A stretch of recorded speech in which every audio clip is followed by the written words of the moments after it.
October 5ஆம் தேதி முதல் உங்கள் ஜெயச்சந்திரன் இப்பொழுது மிக பிரம்மாண்டமாக கீழ்கட்டளையில். ரஷ்ய எழுத்தாளர் ஆண்டன் செக்கோவின் பேச்சாளர் மாப்பிள்ளையும் அப்பாவும், ராஜதந்திரி, முதல் வகுப்பு பயணிகள் உள்ளிட்ட சிறந்த கதைகள் இப்போது ஆடியோ ஃபார்மேட்டில் விகடன் பிளேயில். இப்போவே விகடன் ஆப்பை டவுன்லோட் பண்ணுங்க. செக்கோவ் கதைகளை கேளுங்க.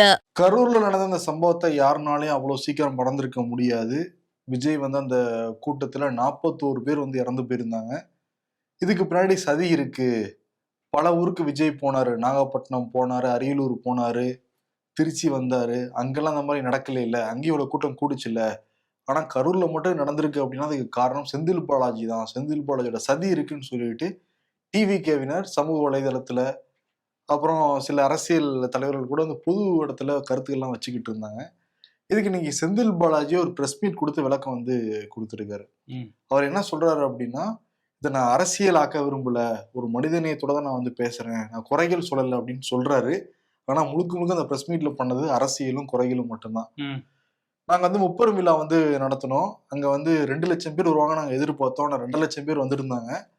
அவங்களுக்கு போதுமான தண்ணீர் வசதி, உணவு வசதியெல்லாம் நாங்க செஞ்சு கொடுத்துருந்தோம். ஒரு பிரைவேட் ஏரியாலாம் நாங்க அதை நடத்தினோம். இப்ப எவ்வளவு பேர் வருவாங்கன்னு தெரிஞ்சுக்கிட்டு அவங்க கூட்டத்தை கூட்டியிருக்கணும். அவங்களே தான் இந்த இடத்த தேர்வு செஞ்சாங்க. அதே மாதிரி காலையில 12 மணிக்கு வரேன்னு சொன்னவர் 3 மணிக்கு வரேன்னு சொன்னவர் 7 மணிக்கு மேலதான் வந்தாரு. இந்த தாமதத்துக்கு காரணம் என்ன அப்படின்னு கேட்டவர். மெயினா அந்த கரண்ட் ஆஃப் ஆனதை பத்தி கேட்டாங்க. கரண்ட் ஆஃப் ஆனதுங்கிறது அவங்க பிக்ஸ் பண்ண ஜென்ரேட்டர் தான் ஆஃப் ஆச்சு. எல்லா டிவிலும் லைவ் டெலிகாஸ்ட் போயிட்டு இருந்தா வீடியோவே நீங்க செக் பண்ணி பார்க்கலாம்னு சொல்லிட்டு வீடியோ எல்லாம் போட்டு காமிச்சாரு. அந்த வீடியோலயுமே பிரைவேட் தான் அவங்க ஃபிக்ஸ் பண்ண அந்த ஜென்ரேட்டர் தான் ஆஃப் ஆகுது, அவங்க செட் பண்ண லைட்டு தான் ஆஃப் ஆகுது. ஆனா ஸ்ட்ரீட் லைட் எதுவுமே ஆஃப் ஆகலைங்கிறத நீங்களே பார்க்கலாம். இன்னொன்னு, செருப்பு வீசப்பட்டது, என் பேரை சொன்னவனே தான் செருப்பு வீசப்பட்டது நீங்க சொல்றீங்க, அதுவும் தவறானது. ஏன்னா அவர் பேச ஆரம்பிச்ச 6 நிமிஷத்திலேயே செருப்பு முதல் செருப்பு வீசப்படுது. அப்புறம் இன்னொரு ஒரு சில செகண்ட்ல அடுத்த செருப்பு வீசப்படுது. என்னைய பத்தி அவர் பேசுறதுங்கிறது 16ஆம் நிமிஷத்துல என்னை பத்தி பேசுறாரு. அதுக்கு முன்னாடி செருப்பு வீசப்பட்டது. அதுக்கு என்ன சொல்றாங்க அப்படின்னா, தண்ணி தேவை, அவங்களோட அட்டென்ஷனை வாங்குறதுக்காக செருப்புகளை வீசியிருக்காங்கன்னு தகவல் வெளியாகுதுன்னு அவர் குறிப்பிட்டாரு. இன்னொன்னு, நாமக்கல் இருந்து கரூர் வரப்பவே காவல்துறை தடுத்து நிப்பாட்டினாங்க. அந்த ஸ்பாட்டுக்கு நீங்க போக வேணாம், அங்க கூட்டம் ரொம்ப அதிகமா இருக்கு, இங்கே பேசுங்கன்னு சொன்னாங்க. அதை விஜய் மறுத்துட்டாரு. இன்னொன்னு, ரவுண்டானா வரைக்கும் அந்த பஸ்ல முன்னாடி உட்கார்ந்துட்டு வந்தவர் ரவுண்டானாவுக்கு பிறகு அந்த 500 மீட்டருங்கிறது முன்னாடி இல்ல, கூட்டத்தை அவரு பேசுற இடத்துக்கு வர வைக்கணுங்கிறதுக்காகவே உள்ள போயிட்டாரு. இன்னொன்னு, இந்த பஸ் நிப்பாட்டினதுக்கு பிறகு 10 நிமிஷம் உள்ளே தான் இருந்தாரு, அதுக்கு பிறகுதான் மேல வந்தாரு. இந்த மாதிரி தாமதம் எல்லாம் ஏற்பட்டிருக்கு. இன்னொன்னு, அவர் கூட இருந்த பாதுகாப்பு அதிகாரியே விஜய் கிட்ட சொல்ற, நிறைய பேர் மயக்கம் போட்டு கீழே விழுகுறாங்க, அசம்பாவிதம் நடக்குதுன்னு சொல்றாரு. ஆனா அதை பொருட்படுத்தாம விஜய் பேசினாரு. ஆனா நீங்க இதெல்லாம் அவர்கிட்ட கேட்கணும், ஆனா என்கிட்ட கேட்டுக்கிட்டு இருக்கீங்க. ஆனா அதை நான் அரசியல் பண்ண விரும்பல. அங்க போதுமான தண்ணி இருந்ததா, தண்ணி இல்ல, நான் குறையெல்லாம் சொல்லலன்னு சொல்றாரு. அரசியலாவும் பேசியிருக்காரு. ஆமா, ஏன்னா 2 ட்வீட் தான் போட்டாரு விஜய் அங்க நைட்டு கிளம்பி போனதுக்கு அப்புறம். அதுக்கப்புறம் ஒரு 3 நாள் கழிச்சு ஒரு வீடியோ போட்டிருக்காரு. அதுலயும் 2 நிமிஷம் தான் இரங்கல், அந்த வருத்தம்லாம். இன்னொரு 2 நிமிஷம் அரசியல் ஆக்கி இருக்கிறதுனால இப்போ செந்தில் பாலாஜி தரப்புல இருந்தும் ஒரு வீடியோ வந்திருக்கு அப்படிங்கிறத நம்ம புரிஞ்சுக்க முடியுது. கிட்டத்தட்ட 1 மணி நேரம் பிரஸ் மீட், பத்திரிகையாளர் கேட்ட எல்லா கேள்வியுமே பதில் சொல்லியிருந்தாரு. இன்னொரு பக்கம் என்னன்னா, வருவாய்த்துறை செயலாளர் அமுதா நேத்தே ஒரு பிரஸ் மீட் கொடுத்திருந்தாங்க. டிவிகேவினர் 7 இடத்த தேர்வு செஞ்சு கொடுத்தாங்க. 25ஆம் தேதி, செப்டம்பர் 25ஆம் தேதி எடப்பாடி பழனிசாமி அங்க சுற்றுப்பயணம் மேற்கொண்டார். அதே இடத்துல தான் நடந்தது. இவங்க 26ஆம் தேதி அந்த இடத்த கிட்ட தான் லெட்டர் கொடுக்குறாங்க. நாங்க அந்த லெட்டர் வாங்கி அனுமதி நாங்க கொடுக்குறோம். இன்னொன்னு, கரண்டை கட் பண்ண சொன்னதே அவங்க தான். ஆனா கரண்டை கட் பண்ண முடியாதுன்னு நாங்க கவர்மெண்ட் தரப்புல இருந்து சொல்லிட்டோம். 10,000 பேர் வருவாங்கன்னு அவங்க சொன்னாங்க. ஆனா உளவுத்துறை வச்சு கண்டுபிடிச்சு 20,000 பேர் வரைக்கும் வரலாம்னு சொல்லிட்டு நாங்க காவல்துறையும் பாதுகாப்பு பணியில போட்டிருந்தோம் அப்படிங்கிற மாதிரி அவங்க விளக்கம் கொடுத்துருக்காங்க. அரசாங்க தரப்புல இருந்து ஒரு IAS அதிகாரிட்ட இருந்து விளக்கம் வந்திருக்கு. அதே மாதிரி அந்த லோக்கல் முன்னாள் அமைச்சர் MLA அவர் விளக்கம் கொடுத்திருக்காரு. ஆமா, அரசு தரப்பு விளக்கத்துல அந்த 3 to 10 பர்மிஷன் வாங்கியிருக்காங்களே, அந்த கேள்விக்கு சரியான விளக்கம் இல்லைங்கிற ஒரு விவாதமும் போயிட்டு இருக்கு. இதெல்லாம் போகும்போது இப்ப ADMKல இருந்து ஒரு அறிக்கை மாதிரி அவங்க எக்ஸ் பக்கத்துல வெளியிட்டு இருக்காங்க. அதுல என்ன கேட்கறாங்கன்னா, நீங்க ஏன் இவ்வளவு பதட்டப்படுறீங்க, இந்த இதுல ஒரு நீதிபதி ஆணையம் விசாரிச்சுக்கிட்டு இருக்காங்க அப்படிங்கும் போது எல்லாம் வீடியோ போடுறது, நீங்களே பிரஸ் மீட் கொடுக்கறது, இதெல்லாம் கொடுத்தா அது நீதிமன்ற அவமதிப்புக்கு சமம் அப்படின்னு அதிமுகலன்னு சொல்றாங்க. அது மட்டும் இல்லாம இபி அதிகாரியில ஆரம்பிச்சு ஏடிஜிபி, டிஜிபி, வருவாய் செயலாளர், மருத்துவ செயலாளர், அப்புறம் அமைச்சர், முன்னாள் அமைச்சர், அது மட்டும் இல்லாம முதலமைச்சரே வீடியோ போடுறாரு. இவ்வளோ நீங்க வீடியோ போடுறதுனால உங்க பதட்டத்தை பார்த்து தான் எங்களுக்கு கேள்வியும் சந்தேகமும் வருதுன்னு ஏடிஎம்கேல இருந்து சொல்றாங்க. எடப்பாடி பழனிசாமியுமே வந்து இது வந்து நீதிபதி தலைமையிலான ஓய்வு பெற்ற நீதிபதி தலைமையிலான ஆணையம் விசாரிச்சுட்டு இருக்கும்போது அதுல இந்த மாதிரிலாம் நீங்களே முன்கூட்டியே சில விஷயத்த சொன்னா இது விசாரணையை பாதிக்காதா, இது வந்து இன்னொரு ஆள் மேல பழி போட்டு நீங்க தான் மக்களை காப்பாற்ற தவறிட்டீங்க, அதுல இருந்து தப்பிச்சுக்கிறதுக்காக இதை பண்றீங்க அப்படிங்கிற மாதிரி அவர் ஒரு விஷயம் சொல்ல இது பெரிய அரசியலா மாறி இருக்கு. இதுல இன்னைக்கு செந்தில் பாலாஜி பேசும்போது கூட அந்த 10 ரூபா பாலாஜி அப்படிங்கிறதுக்கு அவர் என்ன சொல்லியிருக்காரு அப்படின்னா, இதுக்கு கடந்த 5 ஆண்டுகள்ல வந்து நான் வந்து சரி இப்ப 10 ரூபா வாங்குறாங்கிற கம்ப்ளைண்ட்ஸ்லாம் வருது, இது கடந்த 5 ஆண்டுகள்ல அதிமுக ஆட்சியிலையும் வந்தது, இப்போ 10 ரூபா பழனிசாமின்னு சொல்லலாமா அப்படின்னு வந்து கேள்வி எழுப்பியிருக்காரு. அதுக்குமே ஏடிஎம்கேல இருந்து நாங்க 8000 வழக்குகள் போட்டோம், நீங்க இதை வந்து 10 ரூபா ஸ்டிக்கர்லாம் ஒட்டி வாங்குறீங்க அப்படின்னு சொல்லிட்டு அவங்க திரும்ப அதையும் வந்து ஒரு அரசியலா மாறி இருக்கு இந்த டாஸ்மாக் விவகாரமும். ஆமா, இப்போ இந்த விஜய் வந்து நேற்று பேசினார், ஒரு 4-5 நிமிஷம் வந்து வீடியோ வந்து பேசினாரு. ஏன் 3 நாள் கழிச்சு வெளியிடுறாருங்கிற ஒரு கேள்வியுமே இருக்கு. அதுக்கு நிறைய அரசியல் தலைவர்கள் வந்து இப்ப பதில் கேள்வி கேட்டுக்கிட்டு இருக்காங்க. குறிப்பா நாகப்பட்டினத்துல போய் பேசினாரு டிஎம்கே அரசை பத்தி. இப்ப ஷானவாஸ் அவர் வந்து என்ன சொல்லியிருக்காருன்னா, விஜய் கிட்ட ஒரு அரசியல் கூர்மை இல்லைங்கிறது நமக்கு எல்லாமே தெரியும், ஆனா அரசியல் நேர்மையும் இல்லைங்கிறது வந்து தெரியுது. அந்த ஸ்பாட்ல நடந்தது எல்லாமே விஜய்க்கு தெரியும், ஆனா உடனடியா திருச்சி போனாரு, திருச்சி இருந்து உடனடியா வந்து சென்னை வந்துட்டாரு, அவரோட ஒரு அரசியல் நேர்மைங்கிறதே இல்லை அப்படின்னு குற்றச்சாட்டு வந்து வச்சிருக்காரு. ஆமா, அதே மாதிரி திருமாவளவன் விசிக தலைவர் அவர் என்ன சொல்றாருன்னா, இது சங் பரிவார்கள் விரிச்ச வலையில விஜய் சிக்கிட்டாரு அப்படின்னு வந்து சொல்றாரு. ஏன்னா பாஜக ஒரு குழு அமைச்சிருக்காங்க, அது மட்டும் இல்லாம எல்லா பாஜக காரங்களும் இப்ப விஜய்க்கு ஆதரவா பேச ஆரம்பிச்சிட்டாங்க அப்படிங்கிறதுனால இது வலையில சிக்கிட்டாரு அப்படிங்கிறத சொல்றாரு. அவங்களுமே பாஜகவுமே வந்து இதை வச்சு எல்லாருமே அரசியல் பண்றாங்க, ஆனா வந்து தமிழே தெரியாத ஒரு 8 எம்பிக்களை அனுப்பிச்சு நேற்று ஒரு நாள் மட்டும் அங்கே கொஞ்சம் பேர்கிட்ட பேசிட்டு அதை வந்து அண்ணாமலை டிரான்ஸ்லேட் பண்ணாரு. இப்போ போய் அதை வச்சு ஒரு அறிக்கை வெளியிட்டு அதை ஒரு அரசியல் காய் நகர்த்துவாங்க போலதான் தெரியுது. சிபிஎம் மாநில செயலாளர் சண்முகம் அவரும் வந்து கடுமையான கண்டனத்தை வந்து பதிவு பண்ணியிருக்காரு. ஏன்னா அரசியல் உள்நோக்கத்தோட தொண்டர்களை தூண்டி விடுற மாதிரி தான் திரும்பியும் வீடியோ வந்து வெளியிட்டிருக்காரு விஜய் அப்படின்னு சொல்லி அவருமே கண்டனம் தெரிவிச்சிருக்காரு. ஆனா பிஜேபி பாரு, ஹர்த்ராஸ்ல நடந்துச்சு, ஒரு 100 பேருக்கு மேல இறந்து போனாங்க, அங்க வந்து ஒரு குழுவெல்லாம் வந்து அமைக்கவே கிடையாது. கும்பமேளால அவ்வளவு பேர் இறந்து போனாங்க, அதுக்கு வந்து குழுவெல்லாம் அமைக்கவே கிடையாது. மணிப்பூருக்கும் குழு போகல, மணிப்பூருக்கும் குழு போகல. கிட்டத்தட்ட கும்பமேளால இறந்து போனப்ப அதுக்கு என்ன பண்ண முடியும்னு ஹேமா மாலினி தான் சொன்னாங்க. அவங்களே வந்து இங்க ஒரு தலைவரா போட்டு, அவங்களுக்கு தமிழும் வேற தெரியாது, அந்த குழுவில் இருக்க யாருக்குமே வேற தமிழ் தெரியாது, ஒரு போட்டு பிஜேபி ஒன்று பண்றாங்க நமக்கு வந்து தெரியுது. தமிழ்நாட்டில் எம்பி இல்லைல்ல, அதனால வந்து 8 பேரை செலக்ட் பண்ணியிருக்காங்க. இதுக்குமே தமிழிசை சவுந்தரராஜன் பதில் சொல்லியிருக்காங்க. கும்பமேளாக்கு போல மணிப்பூர் போல எதுக்கு எடுத்தாலும் அதே கேட்டா எப்படி தமிழ்நாட்டு மேல அக்கறை இல்லையா அப்படின்னு அவங்க ஒரு பதில் கேள்வி கேட்குறாங்க. பட் அப்ப அதுல இருந்தே நமக்கு புரியுது மணிப்பூர் மேல அவங்களுக்கு அக்கறை இல்லை போல. அதான் அவங்க வந்து சொல்றாங்க. இன்னொரு பக்கம் என்னன்னா, ஆதவ் அர்ஜுனா அவருடைய வீட்டில் இருந்திருக்காரு, வழக்குகள்லாம் கூட போடப்பட்டிருக்கு. நேற்று வீர ஆவேசமா ஒரு ட்விட் வந்து பண்ணிட்டு திருப்பி அதை வந்து டெலிட்லாம் கூட வந்து பண்ணாங்க. ஆமா, அதுக்கு வழக்குகள் பதியப்பட்டிருக்கு. நீ காலையில கூட அவரோட வீட்டில் காவலர்கள் போய் இதை விசாரிச்சதான் வந்து தகவல்லாம் கூட வந்திருக்கு. அவர் என்ன சொல்றாருன்னா, ஆதவ் அர்ஜுனா அவர் சிரிச்ச முகத்தோட தான் வந்து வர்றாரு, அதே ரொம்ப ஷாக்கிங்கா இருக்கு. ஆமா, ஏதாவது இப்ப ஒரு சோகம் நடந்திருக்கு, அங்க களத்துல போய் நிக்கல, தாவேக்கால இருந்து யாருமே இதுவரையும் நிக்கல. அப்படிங்கும்போது ஒரு ட்வீட் போட்டு அது வன்முறையை தூண்டுற மாதிரி இருக்குன்னு திமுகல இருந்து கடுமையான கண்டனங்கள் வேற வந்திருக்கு. அதை என்ன சொல்றாரு அப்படின்னா, ஓகே மேல வழக்குகளாவது போடட்டும் அப்படின்றாரு அவரு. இது வந்து அது வேற லைட்டா வேற சிரிச்சுட்டு வேற வந்து போறாரு. துக்கத்துல இருக்க யாராவது அந்த மாதிரி ஒரு எண்ணம் வருமா மனசுக்குள்ள இருந்து கூட, அந்த மாதிரி சிரிப்புங்கிறதே வராது, ஒரு புன் சிரிப்பு கூட வராது. ஆமா, ஆனா துக்கத்துல சிரிப்பாங்கன்னு அவங்க சொல்லுவாங்க கேட்டா. இருக்கலாம், அது அவருக்கு தான் வெளிச்சம். இன்னொரு பக்கம் தாவேக்காவோட பொதுச் செயலாளர் என் ஆனந்த், அது மாதிரி சிடிஆர் நிர்மல்குமார் இவங்கெல்லாமும் வந்து வழக்கு பதியப்பட்டிருக்குல்ல, இவங்க முன்ஜாமீன்லாம் கேட்டிருக்காங்க. இப்போ ஆனந்த கைது பண்ண தனிப்படை அமைச்சிருக்காங்களாம், அவரை தேடி நாங்கள் வந்து கைது பண்ணுவோம் அப்படின்னு காவல்துறை சொல்லியிருக்காங்க. பொதுச் செயலாளர்லாம் வந்து அவரே முன்னின்று வந்து அரெஸ்ட் பண்ணுங்க அப்படிங்கிற மாதிரி சொல்லியிருக்கணும் அவரு.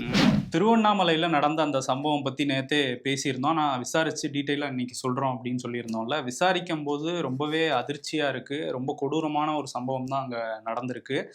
திருவண்ணாமலை மாவட்டத்துக்கு ஆந்திரால இருந்து அவங்களோட வாழைத்தார்களை எடுத்துட்டு அங்கே விற்கலாம் அப்படின்னு திருவண்ணாமலைக்கு வந்திருக்காங்க ஒரு மினி வேன்ல. அங்கே வந்து வரும்போது வாழைத்தார்கள் இருந்திருக்கு பின்னாடி. ஓட்டுநர் ஒருத்தர் ஓட்டிட்டு வந்திருக்காரு. வழியில 2 காவலர்கள் அங்கே நிறுத்திருக்காங்க. அவங்கள காவலர்கள்னு சொல்ல முடியாது, ஏன்னா காவல் பணியே செய்யல, அதை தாண்டி கொடூரமான விஷயங்களை செஞ்சிருக்காங்க. சுரேஷ் ராஜ் சுந்தர், இதுதான் இந்த 2 பேரோட பேரு. அவங்க 2 பேரும் நிறுத்தி என்ன கொண்டு போயிட்டு இருக்கீங்கன்னு கேட்டோம்னா, வாழைத்தாருன்னு சொன்னோம்னா, வாழைத்தாரு அப்ப 2 பெண்கள் இதுல எதுக்கு இருக்காங்க, எங்களுக்கு சந்தேகமா இருக்கு, இறங்குங்கன்னு சொல்லி இறக்கி விட சொல்லி அந்த 2 பெண்கள் யாருன்னா அவங்க சித்தியா, ஒரு பொண்ணு அவங்களோட சித்தி, அவங்க 2 பேரையும் நாங்கள் கூட்டிகிட்டு போய் விசாரிக்கணும், நீங்கள் போய் வாழைத்தாரை இறக்கிட்டு வாங்க அப்படின்லாம் சொல்லிட்டு இவங்க 2 பேரும் கூட்டிகிட்டு போய் ஒரு தோப்பில் வச்சு அந்த இளம் பெண்ணை வந்து பாலியல் வன்கொடுமை, கூட்டு பாலியல் வன்கொடுமை 2 பேரும் சேர்ந்து பண்ணியிருக்காங்க. அவங்க சித்தியோட கண்ணு முன்னாடியே, அவங்க அப்பாவோட 2வது மனைவி அப்படின்னு வந்து சொல்கிறாங்க. அவங்க கண்ணு முன்னாடியே இந்த கொடுமை வந்து நடந்திருக்கு.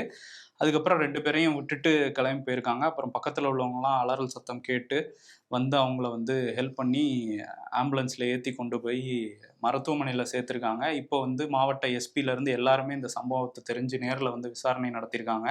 இப்போ இந்த சுரேஷ் ராஜ் சுந்தர் 2 கொடூரங்களையும் கைது பண்ணிட்டோம் அப்படிங்கிறத காவல்துறை தரப்பில் சொல்லியிருக்காங்க.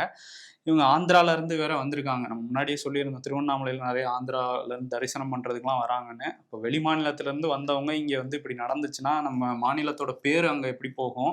அதுவும் காவல்துறையில் இருக்கிற 2 பேரே வந்து இப்படி பண்ணாங்கன்னா அது என்ன, எங்கே போய் நிற்கும் இதெல்லாம்? சமூக விரோதிகள் இந்த மாதிரி பண்ணிடக்கூடாதுன்றதான் காவலர்களே நியமிக்கிறோம், காவலர்களை தான் நம்ம நம்புறோம். ஆனா காவல்துறை அப்படி பண்றதுங்கிறது ரொம்ப ஷாக்கிங்காக தான் இருக்கு. அதான் வந்து பாமகவை சேர்ந்த அன்புமணி என்ன சொல்றாரு அப்படின்னா, வந்து வேலியே பயிர் மேய்ஞ்ச கதையா இருக்கு, இதான் வந்து திராவிட மாடலா, தமிழ்நாட்டுல குழந்தைகள்ல இருந்து பெண்கள்ல இருந்து முதிய பெண்கள் வரைக்கும் யாருக்குமே பாதுகாப்பு சூழல் தான் இங்க நிலவுது அப்படின்னு குற்றச்சாட்டு வச்சிருக்காரு. இன்னொரு பக்கம் கனிமொழி, நிச்சயம் இந்த இதுக்கு வந்து உரிய நீதி வந்து கிடைக்கும், பாதிக்கப்பட்ட மாணவி கூட தான் அரசாங்கம் வந்து நிற்குங்கிற மாதிரி வந்து சொல்றாங்க.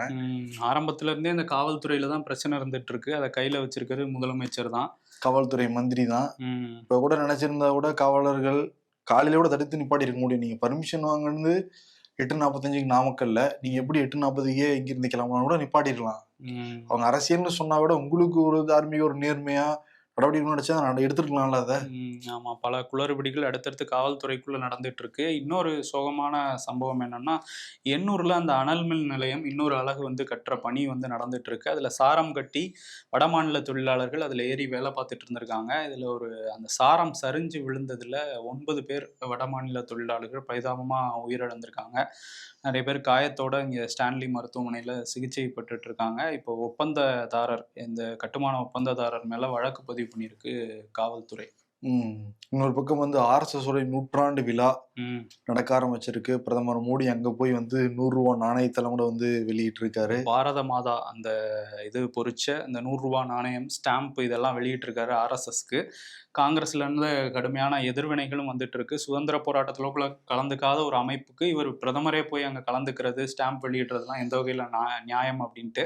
ஆனா பிரதமர் என்ன சொல்றாரு அப்படின்னா, விஜயதசமி அப்பதான் வந்து ஆரம்பிச்சாங்க, விஜயதசமி அப்படிங்கிறது அதர்மத்துக்கு எதிராக தர்மம் நிக்கிறது தான் விஜயதசமி, அது மாதிரிதான் RSS அமைப்பும் நின்றுட்டு இருக்கு, நம்ம நாட்டுக்காக அவ்வளவு விஷயம் செஞ்சிருக்காங்க அப்படின்னு சொல்லி அவர் புகழ்ந்து பேசிட்டு இருந்தாரு. பிரதமர் மோடியை பத்தி பேசுறப்ப வரவு செலவு கணக்கு மாசம் மாசம் வெளியிடுவாங்க. நமக்கு வீட்டுக்கு எப்படி வரவு செலவு கணக்கு இருக்கும், நாட்டுக்கும் இருக்கு. நாட்டுக்கா? நான் பிரதமருக்குன்னு நினைச்சேன். அதான் கணக்கிலே காட்ட மாட்டாங்களே. அது இது வரைக்கும் என்ன ஆச்சுன்னே தெரியல. எத்தனை வெண்டிலேட்டர் கொடுத்தாங்க அப்படிங்கிற மாதிரிதான் இருக்காங்க. அது எதுக்கு எந்த இதுக்கும் வராதான். சரி, ஓகே. இந்த CG அறிக்கையில என்ன சொல்லப்பட்டிருக்கு அப்படின்னா, வழக்கம் போல நம்ம வீட்டுல எப்படி இருக்கும், வரவு மீறி செலவு இருக்கும், நாட்டிலயும் அப்படிதான் இருக்கு. எப்படி இருக்குன்னா, வருவாய்னு பாக்குறப்ப 12,82,000 கோடி, ஆனா செலவுன்னு பாக்குறப்ப 18,80,000 கோடி. இதுல அரசு விளம்பரத்துக்கு எவ்வளவு செலவாச்சோ. இதுல என்னன்னா, வட்டி மட்டுமே ஒரு 4 லட்சம் கோடி கட்டிக்கிட்டு இருக்காங்க. அசல் அடைக்கல, வட்டி மட்டும் எவ்வளவு போய்கிட்டு இருக்கு. இதுல ஒரு முக்கியமா ஒரு பாயிண்ட் இருக்கு. என்ன அப்படின்னா, இந்த வருவாயிலிருந்து மாநில அரசுகளுக்கான வரி பகிர்மான தொகையாக 5,30,148 கோடி விடுவிக்கப்பட்டிருக்கு அப்படின்னு வந்து சொல்றாங்க. இது வந்து முந்தைய ஆண்டை காட்டிலும் 74,431 கோடிங்கிறாங்க. கிட்ட 5 லட்சம் கோடி மாநிலங்களுக்கு விடுவிக்கிறாங்கன்னா அது எந்த மாநிலம்னு கொஞ்சம் ஸ்பிட்டப்பா போட்டீங்கன்னா தெளிவா தெரிஞ்சிடும். ம். ஏன்னா இங்க இருக்கிறவங்க எல்லாரும் போடாமே நம்ம தெரியும். மாநிலத்துக்கு வரமாட்டேங்குறாங்க. இல்ல போடாமே நமக்கு ஓரளவு தெரிஞ்சு கணிக்க முடியும். யூபி பெரிய மாநிலம்ங்கிறதுனால அங்க கொஞ்சம் கூட கொடுப்பாங்கல்ல. அதுதான் காலகாலமா சொல்லிக்கிட்டு இருக்காங்க. குஜராத்துக்கு கொடுப்பாங்க. சரி இதெல்லாம் பண்ணியிருக்கிறாங்க போல. ஆமா. ம். பிலிப்பைன்ஸ்ல எதிர்பாராம ஏற்பட்ட நிலநடுக்கம் காரணமாக 50க்கும் மேற்பட்டவங்க இறந்து போயிட்டாங்க. அந்த இடுபாடுகள்ல சிக்கினவங்களை வந்து மீட்டுக்கிட்டு இருக்காங்களாம். ம். இந்தியாவும் தார்மீக ரீதியா உதவி செய்யும் என்று பிரதமர் மோடி வந்து சொல்லியிருக்காரு. நிச்சயம் வந்து அங்க மீண்டு வரணும்னு சொல்லிட்டு நம்ம பிரார்த்தனை வந்து செய்வோம். கண்டிப்பா. இன்னொரு பக்கம் அந்த இஸ்ரேல் ஹமாஸ் அந்த வார் வந்து போய்கிட்டே இருக்கு. ஐநாலாம் கூட வந்து பேசின நெதன்யாஹு வெளிநடப்பு வந்து பண்ணாங்க. பல நாடுகளும் இப்ப பாலஸ்தீனுக்கு அங்கீகாரம்லாம் வந்து கொடுத்துருக்காங்க. இந்த சூழல 20 அம்ச ஒரு கோரிக்கையை நாங்க இது பண்றோம், இந்த அமைதி வழிகாட்டுதல் நெறிமுறை அப்படின்லாம் கூட ட்ரம்ப் வந்து அறிவிச்சிருந்தாரு. இஸ்ரேல் வந்து இது ஏத்துக்குச்சு.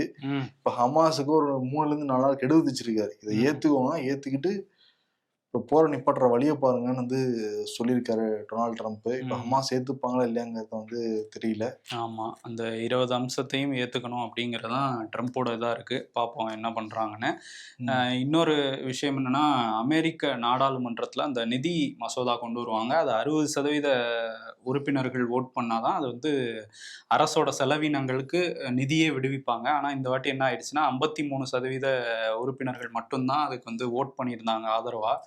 அதனால இப்ப அரசு செலவினங்களுக்கு இனிமே நிதியே வெளியிட முடியாத ஒரு சூழல் உருவாயிருக்கு. அதனால அரசு முடங்கிருச்சுன்னு வந்து அறிவிச்சிட்டாங்க. ஸோ இதனால வந்து அத்தியாவசிய இதுக்கான செலவுகள், இராணுவம், அந்த அறிவியல் பூர்வமான ஆராய்ச்சிகள் இதெல்லாம் வந்து ஒரு பக்கம் நடந்துகிட்டு தான் இருக்கும், மருத்துவ சேவைலாம். அதே நேரத்தில் இந்த பணியாளர்கள், ஒரு அத்தியாவசிய பணியில் இல்லாதவங்கெல்லாம் வந்து கட்டாய ஓய்வு விடுப்பு கொடுத்து அனுப்பிச்சிருவாங்க, இல்லைன்னா பணி நீக்கமே பண்ணுவாங்க அப்படின்னு சொன்னதுனால அங்கே உள்ள அரசு ஊழியர்கள்லாம் கொஞ்சம் பதற்றமாக தான் இருக்காங்க. இன்னொரு பக்கம் ட்ரம்ப் கனடாவை 51வது மாகாணமா திருப்பி இணைக்க விரும்புகிறோம்னு கோரிக்கை வந்து வச்சிருக்காரு. அப்படி இணைஞ்சீங்கன்னா உங்களுக்கு அந்த கோல்டன் டோம்ங்கிறது ஃப்ரீயா நாங்க கொடுப்போம்லாம் வந்து சொல்றாரு. கனடா தொடர்ந்து மறுத்துக்கிட்டு இருக்காங்க. பார்ப்போம்.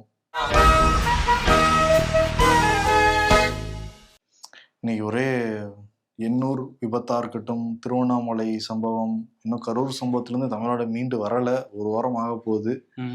சரி, ஓகே. என்னன்னா பொறுப்பு துறப்புனே கொடுத்துருவோம் முதலமைச்சர் மு.க. ஸ்டாலினுக்கு. சில பேர் பேசுறப்பெல்லாம் பொறுப்பு துறப்புன்னு வந்து போடுவாங்க. எதுக்கு, எனக்கும் அதுக்கு சம்மந்தம் இல்லை அப்படிங்கிற மாதிரி. அப்படிதான் இருக்கு காவல்துறை மந்திரியோடைய செயல்பாடு. பொறுப்பு துறப்பு, காவலர்களே ஒரு கொடூரத்தை வந்து பண்ணியிருக்காங்க பக்கத்து மாநிலத்தில் வந்த ஒரு பெண்ணுக்கு. பொறுப்பு துறப்புங்கிற அவார்டு வந்து கரெக்டா இருக்கும் ஸ்டாலினுக்கு. அதை வந்து கொடுத்துட்டு விடைபெறலாம். நன்றி. உங்கள் வீட்டில் உள்ள அனைவருக்கும் ஒரே இடத்தில் தீபாவளி ஷாப்பிங் செய்ய சரியான சாய்ஸ் ஜெயச்சந்திரன். இப்போது விசாலமான பார்க்கிங் வசதியுடன் கீழ்கட்டளையில் புதிய ஷோரூம் திறப்பு விழா அக்டோபர் 5ஆம் தேதி கோலாகல ஆரம்பம். ரஷ்ய எழுத்தாளர் ஆண்டன் செக்கோவின் பேச்சாளர் மாப்பிள்ளையும் அப்பாவும், ராஜதந்திரி, முதல் வகுப்பு பயணிகள் உள்ளிட்ட சிறந்த கதைகள் இப்போது ஆடியோ ஃபார்மேட்டில் விகடன் பிளேயில். இப்போவே விகடன் ஆப்பை டவுன்லோட் பண்ணுங்க. செக்கோ கதைகளை கேளுங்க.